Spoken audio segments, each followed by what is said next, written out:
우리 오늘 두 번째 계명, 십계명 가운데 제 2계명 배우도록 할 텐데 오늘 내용이 많아서요. 성경 읽지 않고 바로 시작하도록 하겠습니다. 우리 지난주에 십계명 가운데 첫 번째 계명 배웠습니다. 45문 첫 번째 계명이 무엇인가요? 첫 번째 계명은 너는 나 외에는 다른 신들을 내게 두지 말라라는 계명을 배웠고요. 46문 첫 번째 계명에서 무엇이 요구되었나요? 첫 번째 계명이 우리에게 요구하는 것은 하나님만이 유일하고 참되신 하나님이요 우리 하나님인 것을 알고 인정하며 이에 맞게 그를 경배하고 영광을 돌리라는 것입니다 라는 내용을 배웠습니다. 이것을 요약을 해보고 압축을 해보면 1계명의 의미는 사랑해야 될 대상이 누구냐? 하나님이시다. 그리고 그 이름에 합당한 영광을 돌려라. 다른 말로 예배라고 할 수 있습니다. 그러니까 1계명을 주실 때에 하나님을 하나님으로 바로 알고 그 이름에 합당한 영광을 올려드리는 예배에 대한 것을 우리가 지난주에 배웠고요. 이어서 10계명의 두 번째 계명을 배우려고 하는데요. 그 웨스트민스터 소기문답 해설 플러스 제가 대학원 다닐 때 저를 가르치셨던 이 김지장 교수님이요. 데칼로그 10계명이라는 책을 내셨는데 정말 탁월해요. 너무 좋습니다. 그래서 이 두 가지 교재를 합쳐서 오늘 같이 배우려고 하는데요. 김지장 교수님이 쓰신 데칼로그 10계명 어떻게 이해할 것인가라는 책에 보면 제 2계명을 설명함에 있어서 이렇게 시작을 합니다. 10계명의 제 2 말씀, 두 번째 말씀은 너를 위해 새긴 우상과 형상을 만들지 말고 그것들에 절하지 말고 그것들을 섬기지 말라로 요약할 수 있습니다. 10계명의 두 번째 계명을 요약을 하면은요. 너를 위해 새긴 우상과 형상을 만들지 말고 그것들에 절하지 말고 그것들을 섬기지 말라로 요약할 수 있다라는 거예요. 그런데 오늘날 현대인들은 인간이나 동물 형태를 동상으로 빚어놓고 신으로 섬기는 경우는 거의 없습니다. 특히 그리스도인들의 경우에는 더더욱 그렇습니다. 따라서 우상과 형상을 만들지 말라. 가로 안에 우상과 형상을 만들지 말라는 제2계명이 현실에서는 별로 의미가 없다라고 생각하기가 쉽다라는 거예요. 그러나 놀랍게도 우리의 통상적인 생각과는 달리 현대인들의 삶 주변에는 우상과 형상들이 가득 차 있다는 거예요. 야, 이게 도대체 무슨 말인가 설명을 쭉 들어보면은요. 이런 현대인들의 우상을 집약적으로 보여주는 문화 현상이 최근 한국에도 등장했습니다. 2000년대에 들어서면서 10대 청소년들의 열광적인 인기를 끄는 젊은 가수들이 등장했고 이후 한국 사회는 아이돌 공화국이라는 말마저 생겼습니다. 2015년 기준으로 걸그룹만 해도 약 200개가 된다고 합니다. 아이돌은 영어로 우상이라는 의미입니다. 어원을 살펴보면 결국 아이돌 우상이란 눈에 보이는 어떤 이미지나 형상을 가리킵니다. 현대에 들어서면서 이미지나 형상은 그 무엇보다 중요하게 여겨지고 있습니다. 대기업이 자신의 기업을 상징하는 로고를 만드는데 수억을 사용하는 것을 보아서도 알 수 있습니다. 제가 듣기로는 삼성이 그 로고 하나 만드는데 2억 들었대요. 그러니까 이 이미지 하나 만드는데 얼마나 많은 비용을 투자하는지를 생각을 해보면 이게 쉬운 문제가 아니다라는 거 참 무게감이 있는 그런 내용인데요. 어찌되었던 포스트 모더니즘의 영향으로 이미지가 곧 진리인 시대가 되었습니다.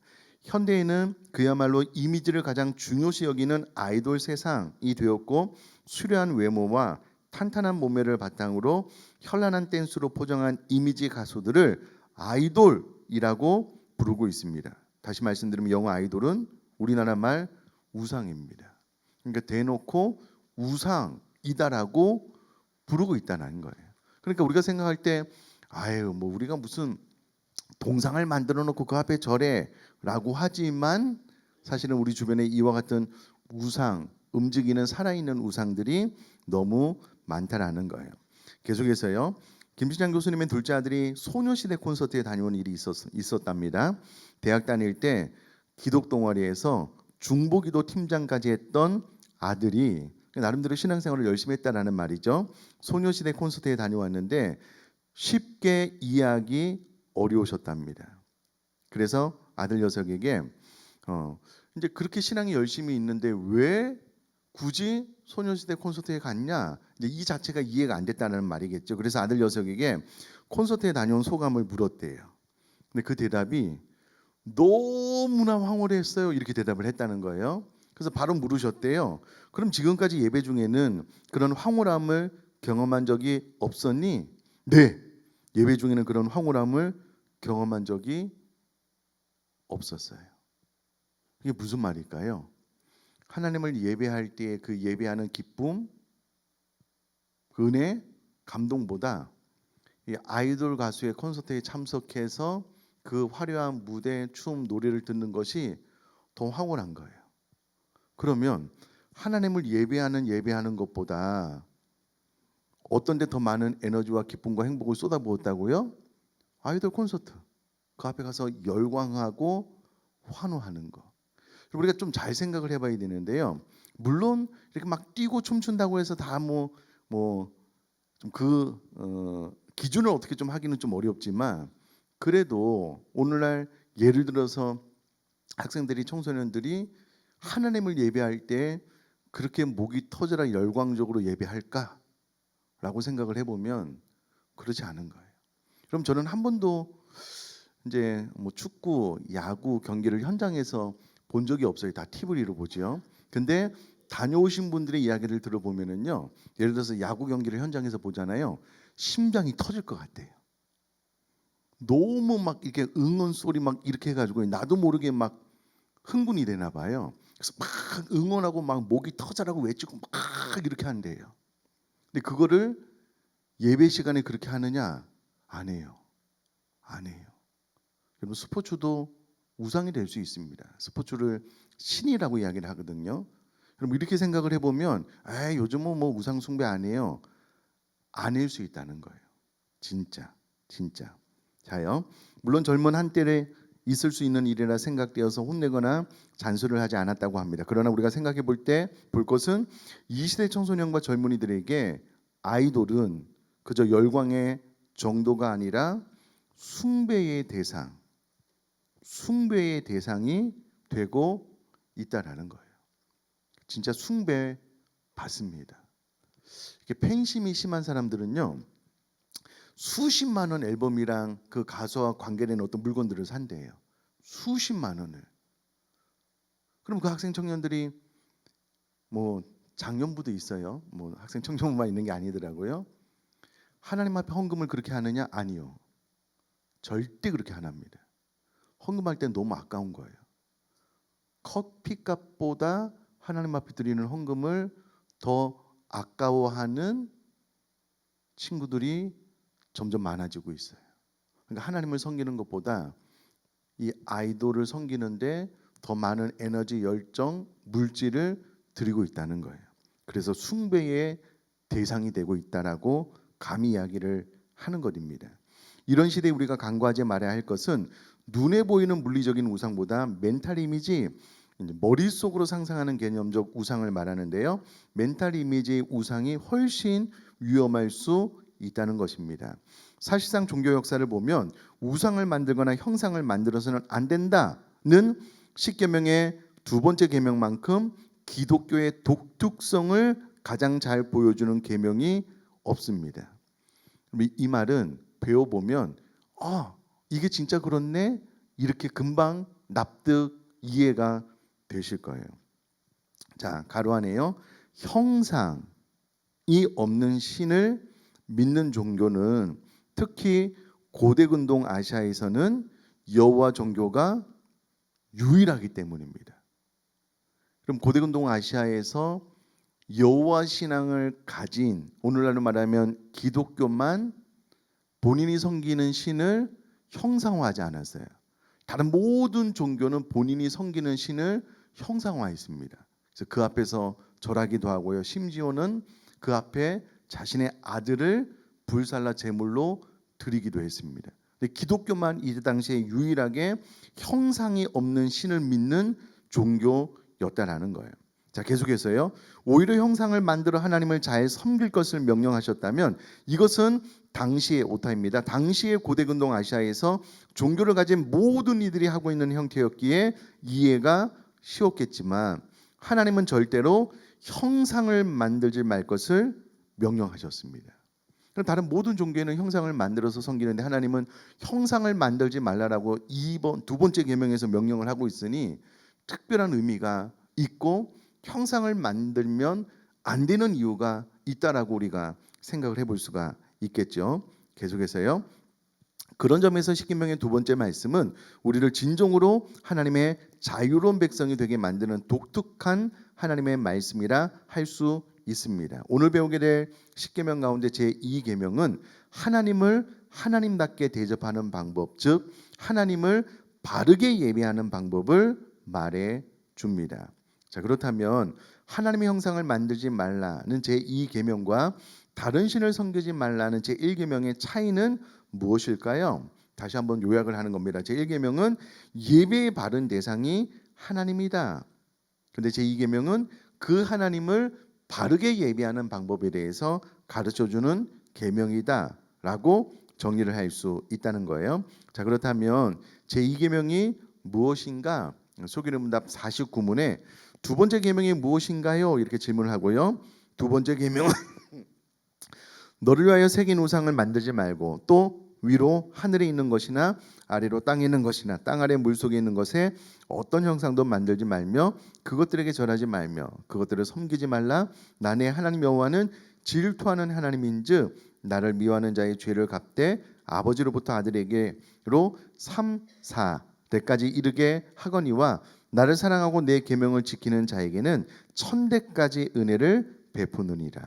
이것이 두 번째 계명입니다. 자, 3페이지를 보시면은요. 이제 이거는 알아서 적으실 수 있을 것 같아요. 제2계명은 무엇과 무엇을 만들지 말라는 명령이라고요? 그렇지요. 우상과 형상을 만들지 말라라는 명령으로 이루어진 전반부와 왜 이 명령을 지켜야 하는지 이유를 담은 후반부로 구성되어 있습니다. 후반부에는 여호와 하나님은 질투하는 하나님으로서 자신을 미워하는 자에게 벌을, 자신을 사랑하는 자에게는 은혜를 베푸는 분이심을 강조합니다. 자, 쉽게 말해서 제2계명은 예배의 방법에 대한 것으로서 하나님을 조각이나 그림의 형상으로 묘사하지 말고 또한 그런 형상을 예배하지 말라는 것입니다. 참된 하나님을 참된 방법으로 예배하라는 것, 그것이 제2계명이다라는 거예요. 자, 우선 당시의 고대 근동 아시아인들은요, 인간의 모습은 물론 온갖 동물과 천체의 해달별의 형상으로 신상을 만들어 숭배했습니다. 초승달 형태의 신, 8개의 뿔을 가진 별 형태의 신, 태양의 형태, 물고기, 야생 염소 형태나 양 형태의 신, 날개 달린 사자 형태의 신, 독수리 형태의 신, 용 형태, 황소 형태, 정갈 형태의 신, 특히 고대인들은 황소 우상을 즐겨 섬겼던 것을 볼 수 있습니다. 믿는 자들은 그와 같은 우상을 만들지 말고 하나님을 하나님으로 바르게 예배할 것을 제2계명이 명령하고 있다라는 거예요. 아니 그러면 성경 안에 이와 같은 계명을 어긴 경우가 있습니까? 있습니다. 네, 그 부분도 좀 보게 될 텐데요. 일단 50문을 보면은요. 두 번째 계명에서 무엇이 요구되었나요? 두 번째 계명에서 요구되는 것은 하나님이 그 말씀 안에서 정하신 모든 종교적 예배와 규례들을 받아들이고 순종하며 깨끗하고 완전히 지키라는 것입니다. 다시요. 두 번째 계명에서 요구하는 것이 무엇이냐면 하나님이 그 말씀 안에서 정하신 모든 종교적 예배, 규례들을 받아들이고 그것에 순종하며 깨끗하고 완전히 지키라는 거예요. 그러니까 성경이 말하는 방법대로 예배하라라는 것입니다. 자, 51문도 보면은요. 두 번째 계명에서 무엇이 금지되었나요? 두 번째 계명에서 금지된 것은 형상으로 하나님을 예배하거나 형상을 만들어서 하나님을 예배하지 말라는 거예요. 하나님의 말씀에 정하지 아니한 다른 방법으로 예배하는 것, 이것을 두 번째 계명에서 금했다라는 거예요. 그러니까 오직 성경에 기록된 방법으로 진리의 방법으로 예배하라라는 것이 두 번째 계명이다라는 거예요. 자, 계속해서요. 하나님께 예배라는 이름으로 행하는 것이 모두 바른 예배는 아닙니다. 성경은 우리에게 하나님의 백성이 하나님께 얼마든지 잘못된 예배를 드릴 수 있음을 보여줍니다. 또한 어느 시대나 교회의 가장 큰 죄는 바로 하나님을 잘못 예배하는 것임을 말해줍니다. 구약 시대의 선지자들은 이스라엘 백성의 잘못된 예배에 대해 신랄하게 비판합니다. 우리 아모스 5장 21절 같이 읽겠습니다. 시작. 내가 너희 절기들을 미워하여 멸시하며 너희 성회들을 기뻐하지 아니하나니. 왜 그러냐면요, 말씀대로 혹은 말씀에 어긋나는, 말씀에 전혀 반대되는 삶을 살다가 예배만 드리려고 하니 삶과 하나님 앞에 드리는 예배가 일치하지 않는 거예요. 그러니까 내가 하나님 말씀대로 살겠습니다, 회개하고 하나님 앞에 예배하고 세상으로 돌아가서 온통 죄를 막 지어버리고 또 와서 예배한다고 하니 이런 예배는 하나님께서 받지 않겠다라고 이야기를 함으로써 말씀에 기록된 방법으로 예배할 것을 명령하셨다라는 겁니다. 계속해서 그러면 어떤 예배가 잘못된 예배입니까? 하나님에 대한 형상을 만들어서 예배하는 것입니다. 왜 하나님에 대한 형상을 제작해서 그 형상에게 절하고 예배하는 것이 잘못된 예배일까요? 왜 이것이 잘못됐는지 좀 알아보겠다는 거예요. 하나님 외에 다른 신을 섬기는 것이 우상 숭배지만, 자, 이거 중요합니다. 동시에 하나님을 섬기되 형상을 만들어 섬기는 것도 우상 숭배입니다. 내가 하나님을 섬기기 위해서 눈에 안 보이니 눈에 보이는 형상을 만들어서 하나님으로 알고 내가 예배하겠습니다, 섬기겠습니다, 이렇게 하면 안 된다라는 거예요. 왜냐하면 하나님을 묘사하는 형상은 하나님이 아닙니다. 형상 예배는 제2계명과 제1계명을 어기는 것입니다. 그러면 10계명의 제2계명이 무엇인지를 가장 잘 보여주는 사건, 10계명을 어긴 사건이 있었는데 그것은 바로 광야에서 이스라엘 백성이 무엇을 만든 사건일까요? 금송아지입니다. 금송아지를 만든 사건입니다. 순금으로 만들었어요. 그것도. 자, 모세는 40일을 시내산에 머물면서 하나님으로부터 율법을 받고 있었는데요. 그런데 산 밑에서 모세가 오기를 기다리다가 지친 이스라엘 백성이 잘못된 행동을 하기 시작하는데 이스라엘 백성은 아론에게요, 가지고 있던 금부치를 들고 와 금송아지 형상을 만들어 달라고 부탁을 합니다. 그리고 그 금송아지를 보고 애굽에서 자신을 인도해낸 여호와 하나님이라고 부르며 예배했습니다. 자, 여기서 중요한 것은요, 이스라엘 백성들이 하나님 외에 다른 형상을 만들어서 예배한 것이 아니고요, 금송아지를 만들어 놓고 이분이 하나님이다 라고 예배했다는 거예요. 다시요, 이스라엘 백성들이 과거 애굽에서 섬겼던 신의 형상을 만들어 놓고 예배한 것이 아니고요, 금송아지를 만들어 놓고 이 금송아지가 하나님이다 라고 생각을 하고 예배했다라는 거예요. 그러니까 이스라엘 백성들은 결국 하나님께 예배한 거예요.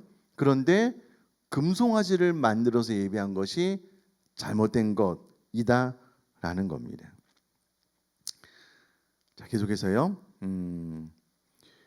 4페이지 제일 위에부터 또 다시 한번 읽어볼게요. 이스라엘 백성은 아론에게 가지고 있던 금부치를 들고 와 금송아지 형상을 만들어 달라고 했습니다. 그리고 그 금송아지를 보고 애굽에서 자신들을 인도해낸 여호와 하나님이라고 부르며 예배했습니다. 그들은 다른 신을 섬긴 것이 아니라 누구를 섬겼다고요? 하나님을 섬긴 거예요. 그들 스스로는 진짜 하나님을 섬겼습니다. 그런데 금송아지를 만들어 섬긴 것이 잘못된 일이라는 거예요. 그냥 보이지 않는 하나님 앞에 예배 있으면 잘한 일인데 금송아지를 만들어서 그 금송아지가 하나님이다라고 말하고 그 형상을 만들어서 예배한 것은 제2계명을 어긴 것 죄였다라는 거예요. 자, 하나님을 예배하되 하늘에 있는 것이나 땅에 있는 것이나 물속에 있는 것의 형상을 만들어서 예배하지 말라고 하는 하나님 형상 금지 명령을 어긴 거예요. 비록 다른 신의 형상이 아니라 하나님의 형상을 만들어 놓고 그 형상을 금송아지 형상으로 만들어 놨는데 그들은 이게 하나님의 형상이다라고 생각을 했겠죠. 하나님의 형상을 만들어 놓고 예배해도 그것은 우상 숭배가 됩니다. 인간이 만드는 하나님의 형상은 하나님을 나타낼 수가 없습니다. 따라서 하나님의 형상을 만들어서 섬기는 것은 우상 숭배입니다. 금송아지를 만들어 하나님을 섬기는 것은 곧 제2계명을 어긴 죄입니다. 그럼 우리가 장로교 합동에 속한 교회인데요. 잘 아시겠지만 장로교 합동에는요, 십자가가 없습니다. 모든 강단 뒤에 우리 건물 바깥에 외에요, 예배 초소 뒤에 십자가가 없습니다. 이렇게 생각할 수가 있잖아요. 아유, 설마 우리가 그 십자가 있다고 십자가를 막 우상으로 섬기겠습니까? 이렇게 될 수가 있잖아요. 근데 이게 간단한 문제가 아니에요. 성경을 통해서 알 수가 있는데 열왕기하 18장 4절 말씀 한번 같이 읽겠습니다. 시작. 그가 여러 산당들을 제거하며 주상을 깨뜨리며 아세라 목상을 찍으며 모세가 만들었던 놋뱀을 이스라엘 자손이 이때까지 향하여 분향함으로 그것을 부수고 누수단이라 일컬었더라. 아멘. 여러분, 열왕기하 18장 4절이요, 히스기야의 개혁 사건인데 모세가 만들었던 놋뱀을 이스라엘 자손이 이때까지 향하여 분향하는 죄를 지은 거예요. 그러니까 유다의 13번째 13대 왕인 히스기야 시대까지 온 거예요. 이 놋뱀을 잘 아시는 것처럼 이스라엘 백성들이 광야에서 불평하자 하나님께서 놋뱀을 메어 달아라. 그래서 놋뱀을 보는 사람들은 살아날 것이다. 우리가 잘 아는 것처럼 그 놋뱀은 예수님을 상징하거든요. 놋뱀 자체에 어떤 능력이 있어서가 아니고요, 그때 당시에 예수님을 상징하는 그 놋뱀을 바라봄으로 살아나게 된 거예요. 근데 이스라엘 백성들은 놋뱀 자체를 숭배하는 거예요. 그래서 그것이 여러분 어떤 반열에 있냐면, 어떤 수준에 있냐면, 아세라 목상을 찍으며 모세가 만들었던 놋뱀을 이스라엘 자손이 이때까지 향하여 분향함으로 그것을 부수었다. 그러면 아세라 목상 옆에 있는 수준으로 설명하고 있는 거예요. 그러니 여러분, 아이고 목사님 저 강단 뒤에 뭐 십자가가 있어도 우리가 뭐 그거 뭐 섬기겠습니까? 이렇게 쉬운 문제가 아니에요. 쉬운 문제가 아닙니다. 자, 계속해서요. 그렇다면 사람들은 왜 이처럼 신상을 만드는 걸까요? 왜 사람들이 신상을 만들까? 그래서 왜 하나님께서 신상을 만들지 말라라고 했을까? 그 이유가 있습니다. 잘 보시면은요, 우상이란 인간의 풍요를 위해 신을 지배하고 조종하기 위해 만든 형상입니다. 우상 자체가 그렇다라는 거예요. 결국 자기 자신을 위해서 신이 필요한 것인데, 때로 신이 너무 위험하기 때문에 위험한 신의 능력을 인간이 이용할 수 있으려면 우선 신을 어딘가에 묶어 놓아야 하기 때문에, 가두어 놓아야 되기 때문에 눈에 보이는 우상 형상을 만듭니다. 그리고 실제로 고대인들은 물질로 만든 형상 안에 신이 임재한다고 믿었습니다. 그런데 그렇게 신이 임하면 만들어진 우상의 형상에 매이게 된다라고 생각을 하는 거예요.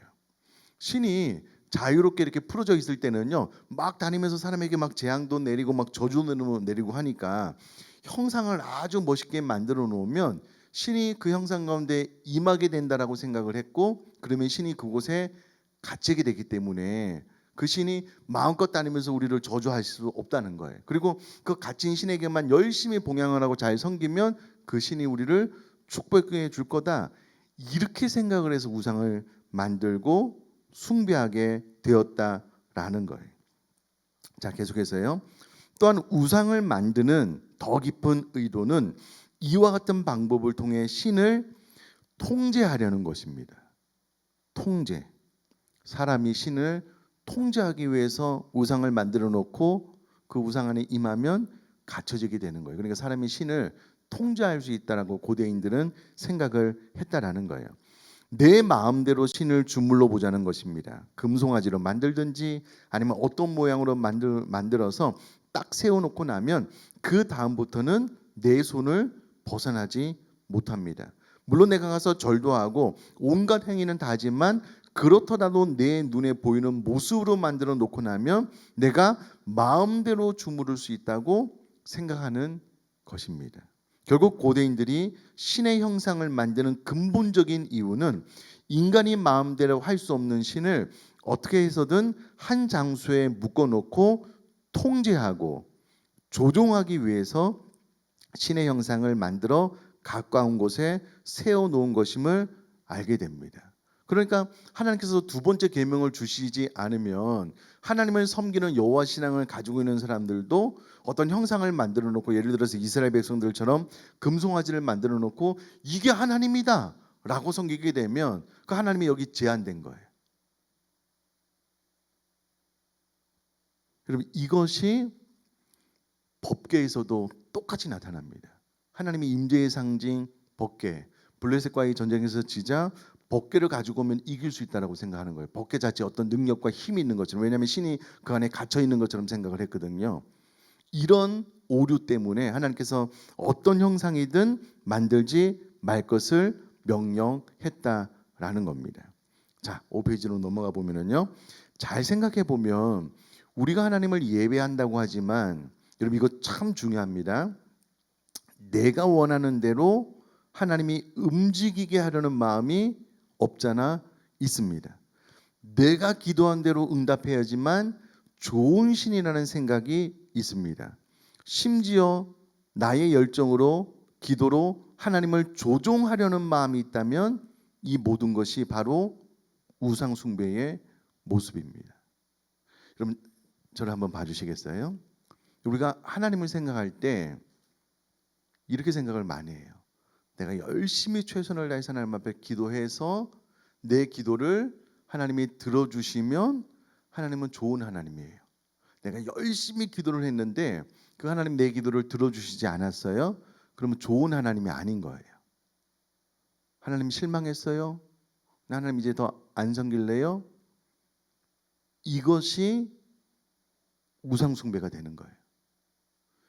하나님은 신이시고 우리는 피조물이잖아요. 하나님은 하나님의 마음대로 하시는 분이고 하나님의 뜻대로 우리들의 삶 가운데 본인의 뜻을 이루시는 분이셔요. 그래서 욥처럼 주신 자가 여호와시니 취하신 자도 여호와십니다. 토기장의 비유처럼 하나님이 마음껏 우리들의 삶을 깨뜨리시든지 만드시든지 다 하나님의 뜻 안에 있습니다라고 그 뜻에 순종하는 것이 피조물의 바른 태도거든요. 근데 신앙생활을 하면 할수록 내가 열심히 기도해서 내 기도로 하나님을 조종하려고 하는 거예요. 하나님을 움직이려고 하는 거예요. 그것도 내 열심으로, 내 마음대로. 이게 우상 숭배예요. 이게 과거에 고대근동 아시아에서 우상을 만들어 놓고 그 안에 신을 가둬 놓고 잘 섬겨서 나에게 복만 주십시오, 저주 같은 거 내리지 마십시오 했던 형태랑 똑같은 거예요. 그래서 우리가 신앙생활을 이렇게 해서는 안 되는 거예요. 절대로. 그렇기 때문에 하나님께서 형상을 만들지 말라라고 말씀하셨을 뿐만 아니라 그 안에는 나의 열정적인 기도로 하나님을 조종하려고 하지 말라는 거예요. 내가 통제하고 내 마음대로 하나님을 움직이려고 하지 말라는 거예요. 이게 좀 다른 말인데요. 그 보좌를 움직이는 기도라는 말이 좀 되게 임팩트가 있어요. 그 말 안에 내가 열정적으로 열심히 기도하면 하나님의 보좌를 나의 기도로 흔들 수 있다라는 느낌이라면 100% 잘못된 겁니다. 그 말은 내가 열심히 기도한다라는 의미로 우리가 이해를 한다면 좋은 말이에요. 근데 내 열심으로, 내 열정적인 기도로 내 뜻에 하나님까지 흔들 수 있다라고 생각하는 것은 큰 오류입니다. 그게 바로 우상 숭배예요. 내가 하나님 위에 있으려고 하는 행동이 되는 겁니다. 그래서 형상을 만들지 말라는 거예요. 왜냐하면 고대근동 아시아에서 형상을 만들어 놓는 순간 내가 신을 조절하고 통제할 수 있다고 생각했고, 신은 내가 둔 곳에만 존재한다고 생각을 했거든요. 이제 요즘은 그렇지 않은데, 그런 이야기 여러분 들어보셨어요? 교회에서 집사님이 됐던 권사님이 됐던 오래간만에 야유회를 간 거예요. 그래서 교회 모여서 이제 대형 버스를 불러놓고 출발을 한 거예요. 출발할 때는 막 찬송가 부르고 막 경배와 찬양 부르고, 교회랑 점점 멀어지면 멀어질수록 유행가를 부르고, 더 멀어지면 뽕짝을 부르다가 다시 돌아올 때는 유행가 부르고, 이제 교회 근처에 오면 이제 찬송가를 불러서 돌아온다라는 말이 있어요. 예, 우스갯소리죠. 근데 우리 안에 희한하게요, 하나님이 예배당 안에 갇혀 있다라고 생각을 해요. 하나님은 뭐 온 세상에 편만하신 분이 편지하신 분이잖아요. 아니 계신 곳이 없는 분이잖아요. 교회 안에서는 절대 죄를 못 지어. 근데 교회랑 점점 멀어지면 좀 죄를 지어도 되는 것처럼, 좀 느슨해져도 되는 것처럼, 다 이런 것들이 잘못된 개념이에요. 여러분, 교회 안에, 이 건물 안에 하나님이 갇혀 있는 분이 아니시잖아요. 모든 이 우주에 가득 차신 분이 하나님이신데, 다 이런 것들이 과거로부터 이 생각들이 이제 잘못 전달해 내려온 거거든요. 자, 여기서 감사한 것은 궁금증을 하나 좀 풀어주는 이야기를 교수님이 하셨어요. 하나님의 사랑에서 나오는 질투로 인해 하나님께서는 자신을 미워하는 자의 죄를 갚되 아비로부터 아들에게로 3, 4대까지 이르게 하겠다고 선언하셨습니다. 진짜 이런 말씀이 있어요. 언뜻 보면 아버지의 죄 때문에 3, 4대에 걸쳐 불행을 당한다는 것처럼 들립니다. 그러나 성경은 신명기 24장 16절, 에스겔 13장 3절 4절에서도 벌은 죄를 범한 당사자 한 사람이 받는다라고 못 박아 이야기를 합니다. 명확하게 그렇게 이야기를 하고 있습니다. 그러므로 여기서 3, 4대는 당시 대가족 제도와 관련된 것으로 이해해야 합니다. 고대 이스라엘에서는요, 보통 3, 4대가 대가족을 이루며 살았습니다. 따라서 한 사람의 행동이 그가 속한 집단, 즉 3, 4대의 대가족 모든 구성원의 운명에 영향을 준다는 의미로 이해하는 것이 바람직합니다. 예를 들어 한 가정의 가장이 하나님의 벌을 받아 쓰러지게 되면 할아버지, 가장인 본인, 자녀, 손자까지요, 3, 4대의 가족 전체가 고통을 느끼게 됩니다. 한 가정의 경제적, 사회적 지위와 풍요는 가장에게 주로 달려있기 때문에 그렇습니다. 전에 알려졌던 가계의 저주는 잘못된 이해입니다. 가계의 저주가 무슨 말이냐면요, 부모가 죄를 지으면 그 죄에 대한 형벌이 자녀에게 물려지고 이런 저주가 대물림되고 있기 때문에 이 저주를 끊어야 된다, 뭐 이런 말이 있는데요, 절대 성경적인 말씀이 아닙니다. 물론 그 가정에서 성경적이지 않은 잘못된 문화와 언어, 삶의 태도, 습관, 이런 것들은 당대에서 끊어서 하나님의 말씀대로 삶을 잘 살아가게 하는 것은 중요해요. 그러나 저주가 대물림되지는 않습니다. 예를 들어서 우리 손주 중에 누구가 하나가 이제 신을 받아서 신을 섬겼다, 그래서 그 죄가 우리에게 대물림된다, 아니요, 전혀 그런 거 없습니다. 성경이 그 말을 하고 있지 않기 때문에요. 한때 우리나라의 가계 저주가 한창 이와 같은 메시지가 유행했는데 성경적이지 않다는 거예요.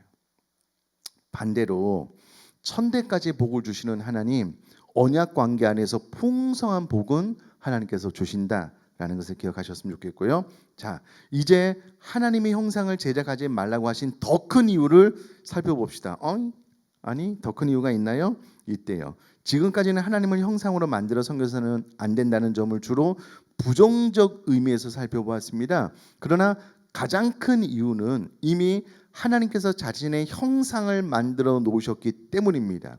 하나님이 이미 자신의 형상으로 만들어 놓은 존재가 누구인가? 바로 예수님과 인간인 우리라는 거예요. 우선 예수님만이 유일한 하나님의 형상입니다. 성경은 예수님에 대해서 이렇게 말합니다. 그는 보이지 아니하는 하나님의 무엇이라고요? 형상이라고.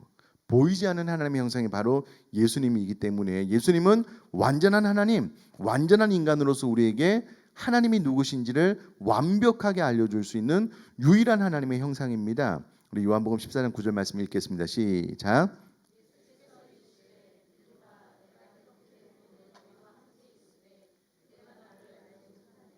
나를 본 자는 아버지를 보았거늘 어찌하여 아버지를 보이라 하느냐. 아멘. 나를 본 자는 아버지를 봤대요. 그러니까 하나님의 완벽한 형상이 예수님이다라는 거고요. 형상 예배를 금지하신 이유는 참 하나님의 형상이신 누구요?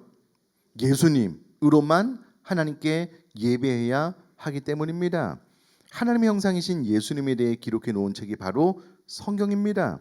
우리가 하나님을 바르게 알며 바르게 예배할 수 있는 유일한 통로는 성경에 계시된 예수 그리스도, 하나님의 말씀을 통해서입니다. 따라서 성경에 계시되지 않은 것은 어떤 것도 용납될 수 없습니다. 이것은 바로 제 2계명을 어기는 죄입니다. 여러분, 신령과 진정으로 예배해야 한다라고 했을 때 진정이 진리거든요. 진리는 하나님의 말씀대로, 그러니까 성경에 기록된 방법대로 예배한다라는 것을 이야기를 하고 있고요.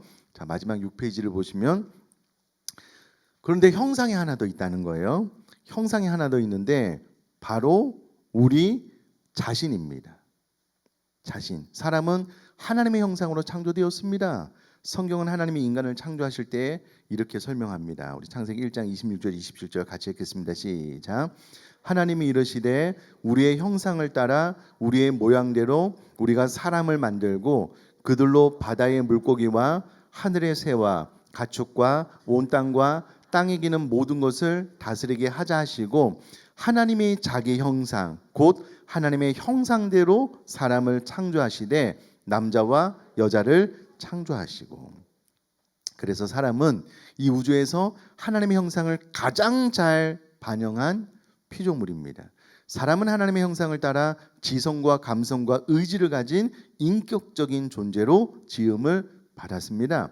따라서 우리가 가시적인 하나님의 형상이라면 우리를 통해 사람들은 하나님을 만날 수 있어야 합니다. 왜? 우리가 하나님의 형상대로 지어져 있기 때문에 그렇다라는 거예요.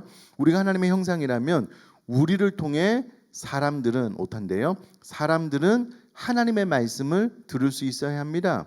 우리가 하나님의 형상이라면 우리를 통해 사람들은 하나님의 사랑을 경험할 수 있어야 합니다. 왜? 우리가 하나님의 형상대로 지어졌기 때문에 그렇다는 거예요.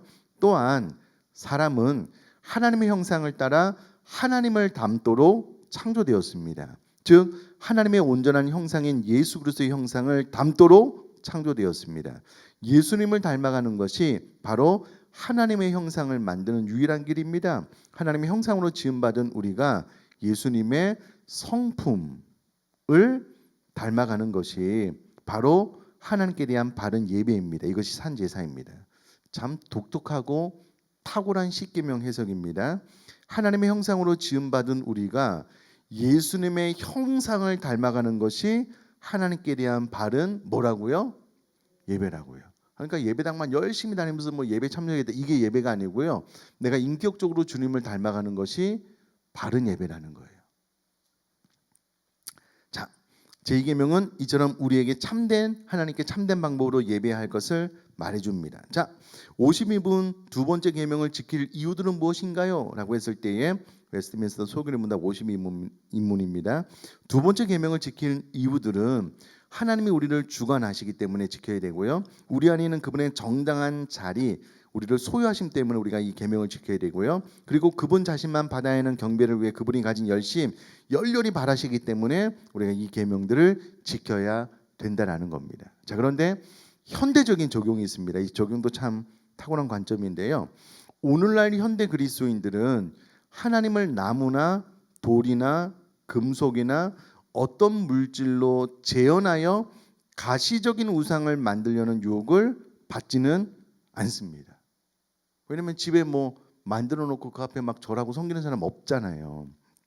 그러나 그리스도인들은 이 세상에서 하나님의 형상으로서의 역할을 적극적으로 감당해야 하는 일은 피하고 싶은 유혹을 받습니다. 따라서 제2계명은 우리가 무엇을 하느냐보다, 쉽게 말해서 어떤 형상을 만들어서 이 계명을 지키지 못한다라는 것보다 우리가 무엇을 하지 않느냐에 의해 파기될 가능성이 큽니다. 우리가 무엇을 하지 않느냐에 따라서 이 계명을 지키지 못할 가능성이 크다라는 거예요.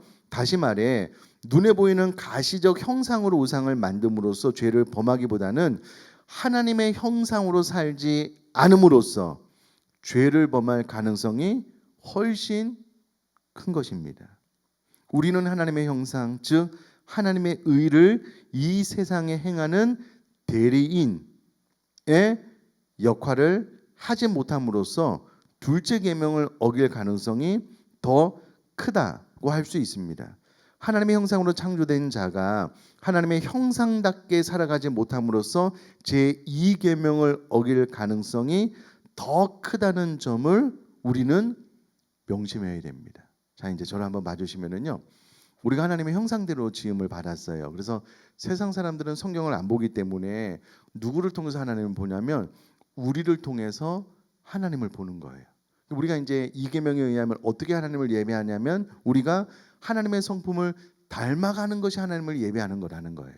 그러니까 삶 가운데 하나님의 형상대로 삶을 살아나가면은요 빛과 소금의 역할을 당연히 하게 되어져 있습니다. 그래서 세상 사람들이 우리를 보고 야 하나님 살아계시다, 하나님 선하신 분이다 이렇게 되는 것이 성경이 말하는 그리스도인의 삶의 원리라는 거예요. 근데 이 계명이 잘 지켜지지 않는 경우는 우리가 하나님의 형상대로 지어졌는데 전혀 이 세상에서 하나님의 형상대로 삶을 살지 못하는 방법으로 이 계명을 지키지 못할 가능성이 크다라는 거예요. 오늘 잘 아시는 장로님이랑 식사를 했는데 이 장로님이 저도 이런 말 하기가 너무 부끄러워요. 우리 잘 아시는 목사님이 사기를 치고 돈을 빌려서 갚지도 않고 그래서 교회가 하나님이 욕을 먹는 현장을 목도하고 너무 가슴이 아프셔서 이야기를 하시더라고요. 목사님 제가 부끄럽더라고요. 죄송하더라고요. 저만 그런 게 아닌 거예요. 우리가 그리스도인으로서 이 세상에 바른 삶을 살아야 되는데 내가 그리스도인이다라고 말을 해놓고 이 세상의 법규, 도덕과 윤리도 제대로 지키지 못하면 반드시 손가락질 당해요. 반드시 손가락질 당합니다. 그렇게 이 계명을 지키지 못할 가능성이 더 크다라고 이야기를 하는 거예요. 여러분 하나님을 예배하는 방법이요. 주일날 그냥 막 찬양하고 기도하고 그것만 예배하는 방법이 아니라고 지금 이 계명을 통해서 배웠잖아요. 우리가 하나님의 형상을 닮아가서 세상 가운데 하나님의 대리인으로서 법과 질서 또 도덕과 윤리를 잘 지킬 뿐만 아니라 그것에 비교될 수 없는 성경의 높은 그 기준을 뛰어넘어서 사랑과 인애로 자비와 긍휼과 용서로 삶을 살아나가면 세상 사람들이 우리를 보고 야 하나님은 정말 선하시고 좋으신 분이구나 이렇게 하나님을 예배하게 된다라는 거예요. 근데 여러분 그리스도인이 말은 그리스도인인데요. 이 세상 가운데 삶을 제대로 살지 못하면 안 돼요. 과거에는 그런 그리스도인들이 많았거든요. 요즘은 점점 없어지는 것 같아요. 이제 삶이 예배고 예배가 삶이라는 인식이 많이 이제 확장된 것 같아요. 이 계명을 통해서도 우리가 확인했으니 꼭 현대의 적용에 있어서도 내가 형상을 만들어서 나는 죄짓지 않아요. 이렇게만 살 것이 아니라 내가 하나님의 형상대로 삶을 잘 살지 못하는 것이 이 계명을 범할 수 있다라는 것을 꼭 인지하셨으면 좋겠습니다. 자 마지막으로 에베소서 4장 13절 말씀 한번 같이 읽겠습니다. 시작. 우리가 다 하나님의 아들을 믿는 것과 아는 일에 하나가 되어 온전한 사람을 이루어 그리스도의 장성한 분량에 충만한 데까지 이르르는 것. 이제 이것이 우리가 또 제2 계명을 잘 지키는 방법이다라고 생각을 해주시고요.